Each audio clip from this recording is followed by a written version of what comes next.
Alright, hello everyone. My name is Jessie and I'm a little bit emotionally unstable right now. I'm so sorry in advance. But realistically, I am Sophie's childhood neighbor, friend, and big sister from another mister. Shout out to you, Paul. And I'm so honored to be here today to celebrate her and Jake with you all. I first met Sophie when I moved into 26 years ago. Sorry. When I was 7 years old. As an only child in a neighborhood of mostly boys, I was ecstatic because I knew immediately that this adorably spunky, fun, spirited 3-year-old wearing a woolen cap shaped like a fish would most certainly become my most trusted companion and loyal ally against our neighborhood adversaries. And I was right. What I didn't know was that she would also become one of the most important and most cherished people in my life. Sorry. It would be the little sister I had always wished for, but even better. Ooh-wee! Okay. Our relationship provided all the perks of having a sister, but without any of the not so great things, like having to share a bedroom, or a bathroom, or a mirror in the mornings. We did, however, share countless canoe rides, long days at the pool, endless belly laughs during late night sleepovers, our fair share of heartbreaks and tears, lots of triumphs and big successes, and of course a few thousand secrets. Some of which, unfortunately, didn't stay so secret for long, thanks to my big mouth, my grandmother's big mouth. Of course, talking about Sophie's first kiss. Sorry again about that, Sophie. Sorry. We even kept these notebooks throughout our friendship that we passed back and forth, filling them with our dreams, silly thoughts, little life updates. It was sort of our own way of holding on to moments. And memories, even when we worked together all the time. And actually, you know what? I brought one of those with me today. This beautiful notebook that Sophie, one of our many notebooks from, of course, 2009. There's actually an entry in here that I think is a little bit fitting for today. So, Sophie, you didn't know you were going to help me with my speech, but if I may. All right. The date is March 1st, 2009. Dear diary. Hey, it's Sophie. Another notebook. Let's try and keep this one going until at least camp. When I walked into the kitchen like 2 minutes ago and showed my mom, she said, we might grow up and get an apartment together. LOL. That is a long time from now. I just got my hair done. What do you think?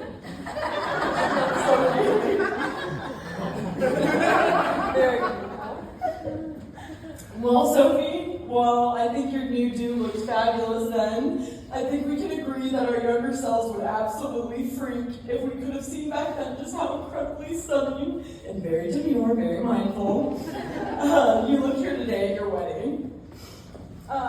Now, skipping a little bit ahead in this notebook, there's another entry where Sophie ended with, about the Thomas thing. I'm going to ask him and start to talk to him about doing more boyfriend type things. I think she had a clear vision of love and what she wanted and needed from a partner even back then. And Sophie, I'm so glad you found somebody who doesn't need that nudge. Because Jake just gets it. You see, Jake has never had to be asked to do the boyfriend type things.